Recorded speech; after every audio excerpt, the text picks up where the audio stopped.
Ay, ay, ay, ay.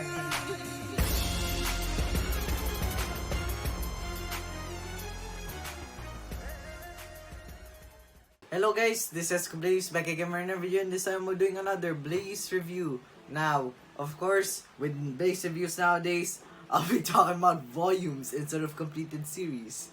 So yeah, I don't know when I'll be reviewing complete series again, but it will be in like a few months because I'm really enjoying reading light novels right now. There's still a lot on my list, so yeah.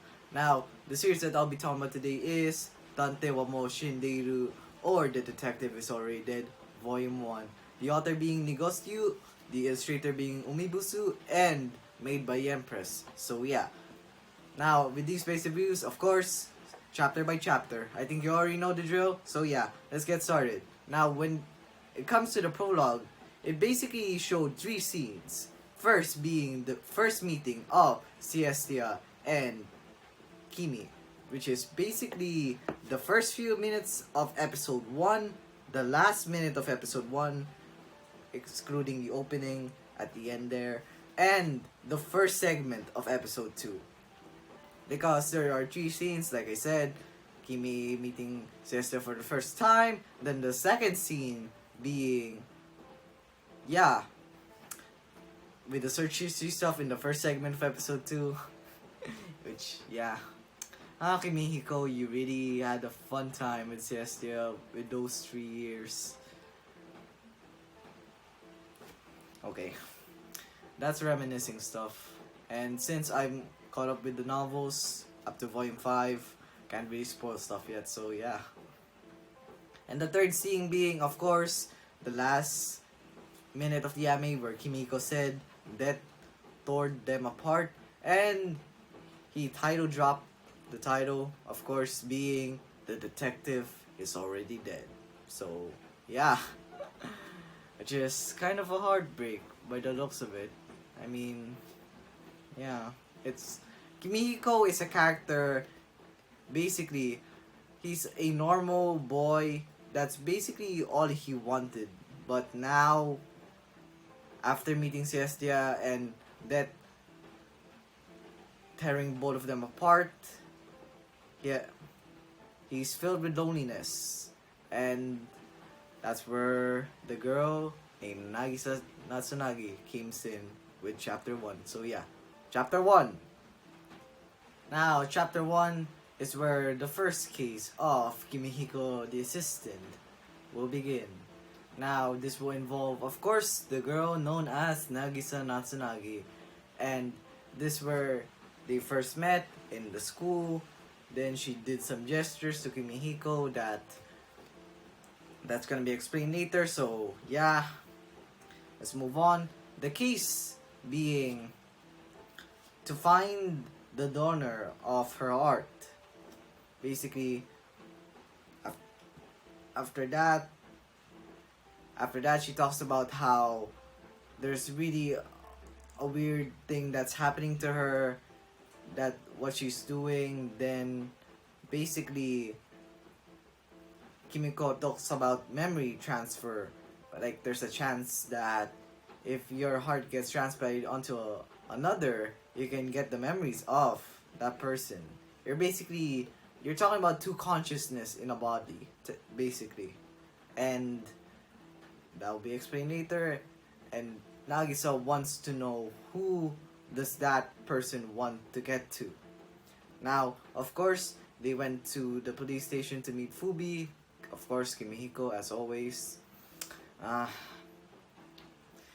Like, there's some jokes in Tanmoshi that, yeah, the first couple of jokes in the series, like the first 50 pages or so, yeah, I don't like the first few jokes of the series. The better ones are in the page 50 plus. So yeah.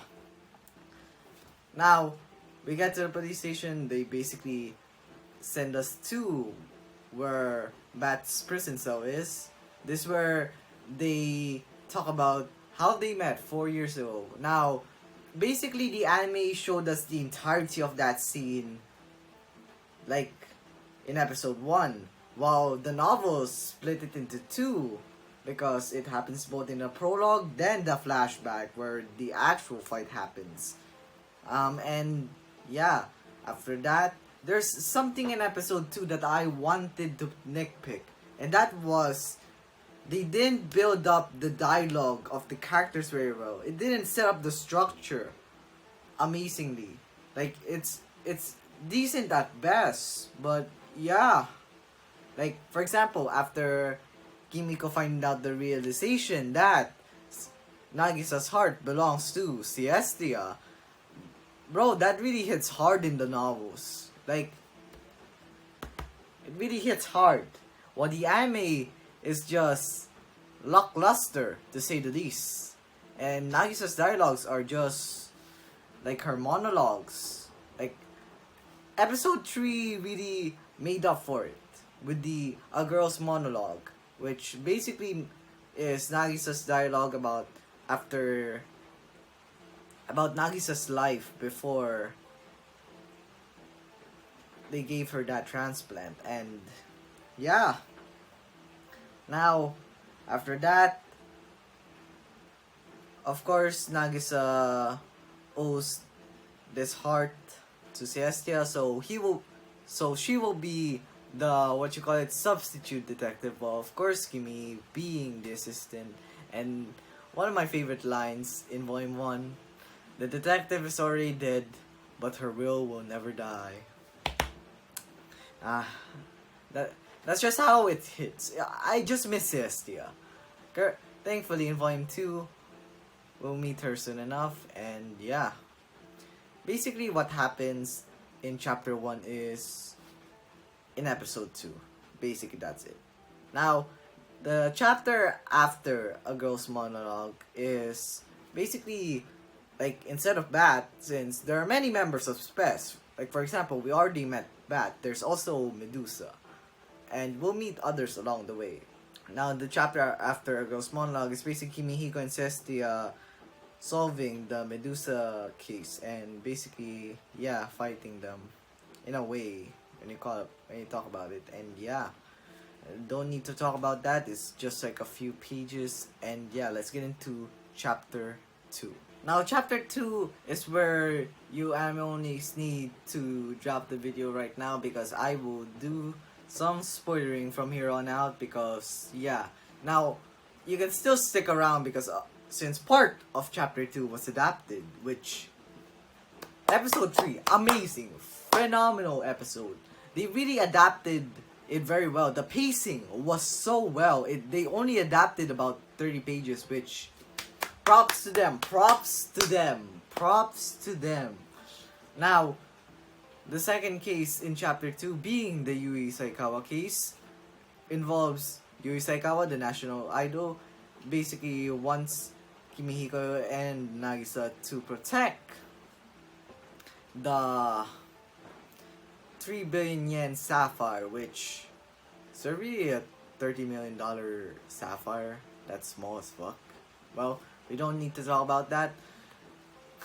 So yeah, now this is where Kimihiko has his quote-unquote obsession with Yui Saikawa, and we get some suspicious guy running away. Then we get to the event where basically Kimiko already says that, like, literally the cliffhanger of episode 3. This is where you stop right now. Yui Saikawa is lying to them. Now, spoiler warning in 3, 2, 1, get out, anime onlys, and yeah, let's move on.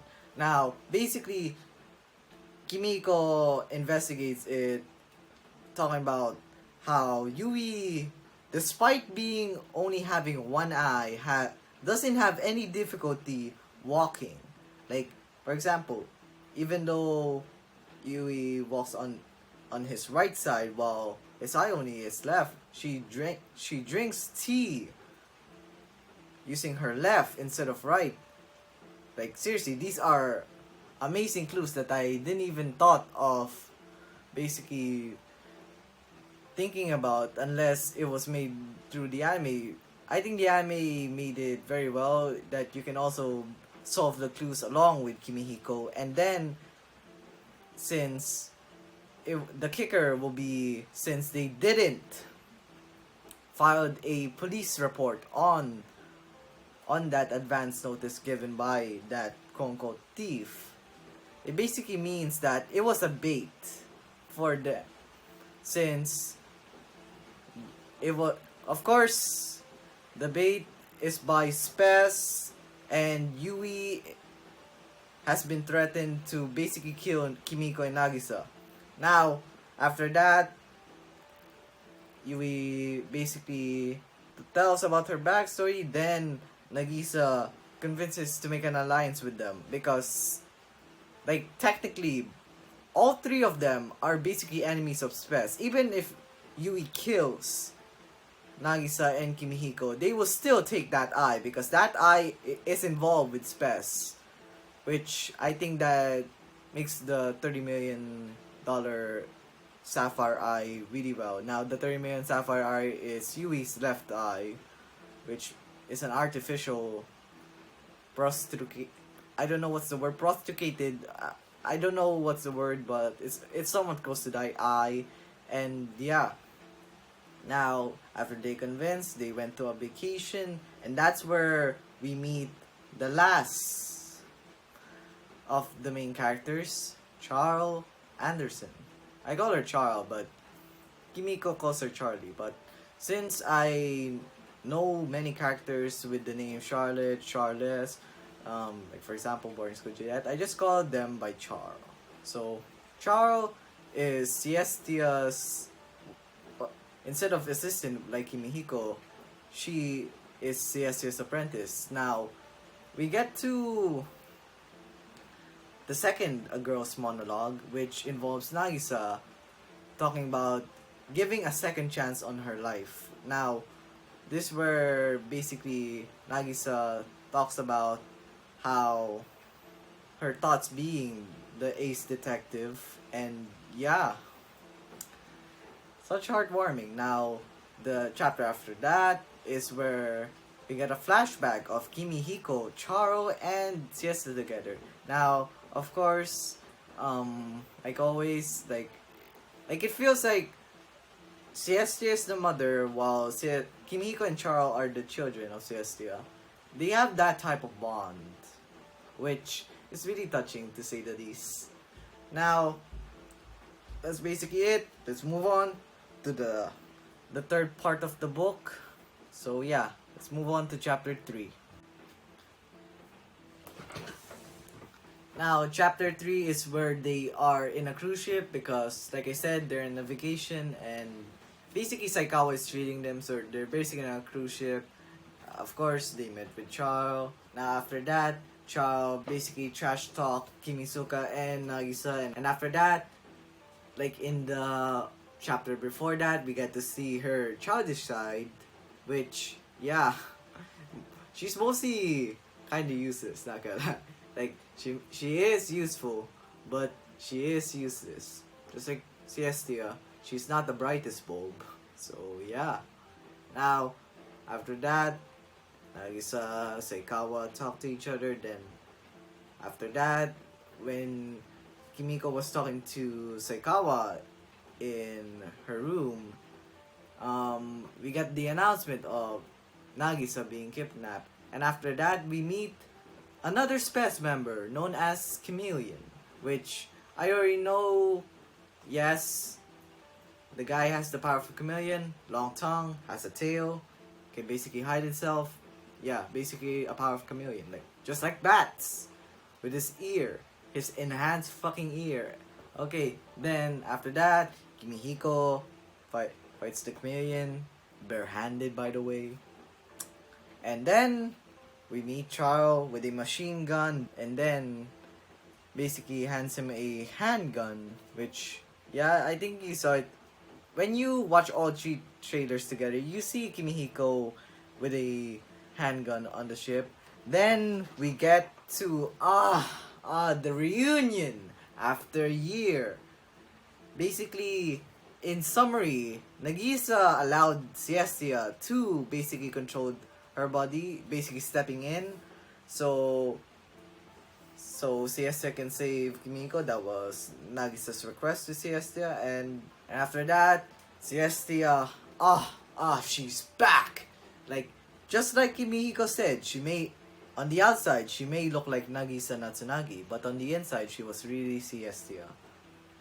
Like, the Volume 1 cover really sells it all, basically. If you see,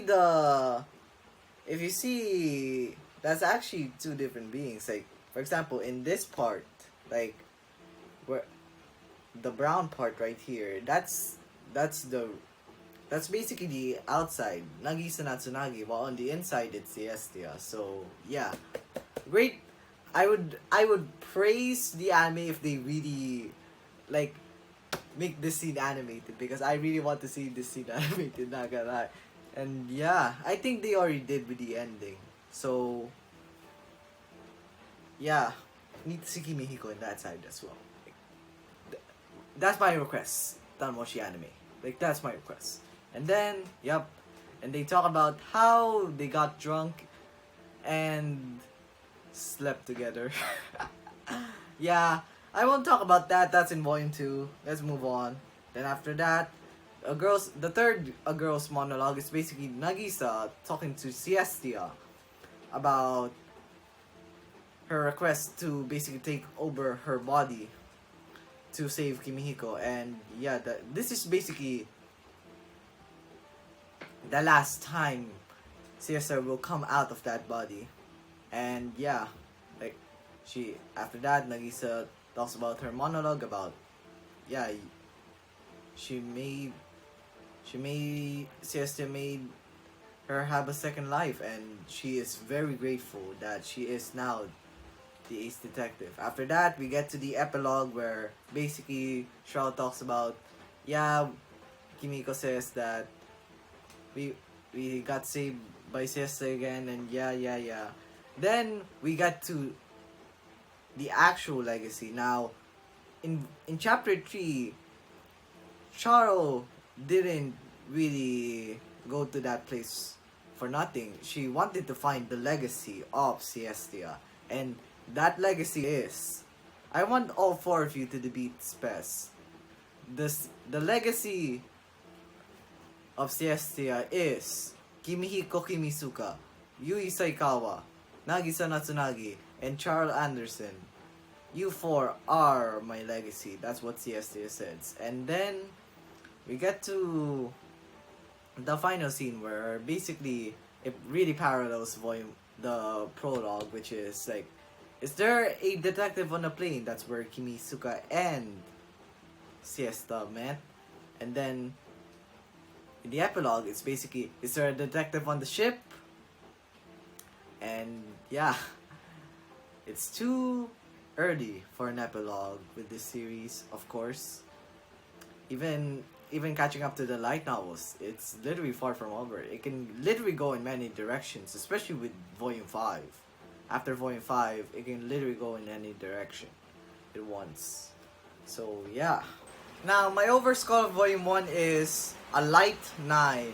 Now, when I think about it, this is probably the highest score I ever gave to a Volume 1 of a series. I think the only thing rivaling that score is probably Tenshi-sama Volume 1, which I really enjoyed. I mean, look at my Twitter.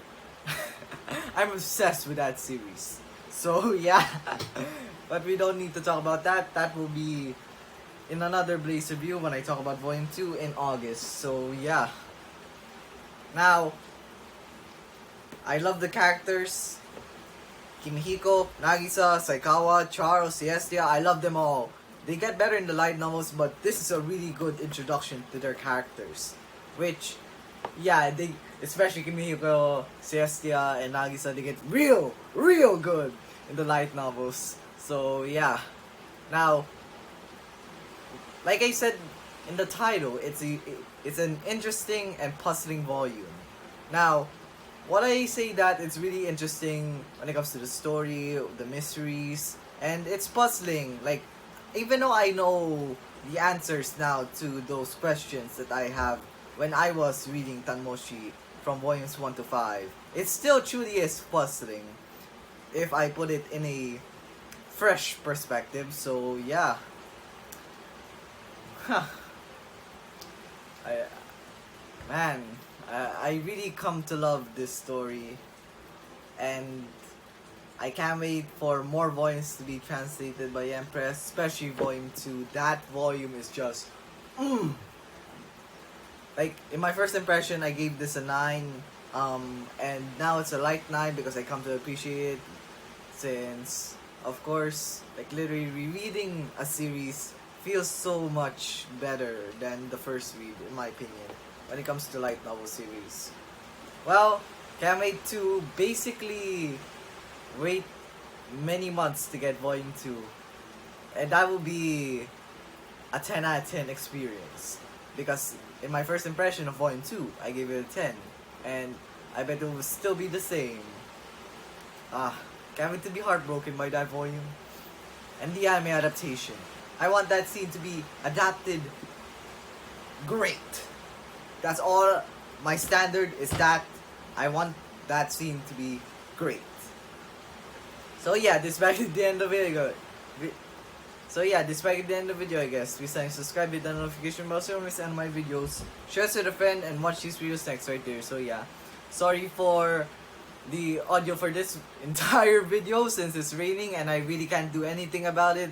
But yeah, I think it's gonna be like this, or probably not, by next week's when I review either Tomosaki or Isolator, because that will be the next series that I'm gonna review basically weekly, volume by volume. So yeah, bye!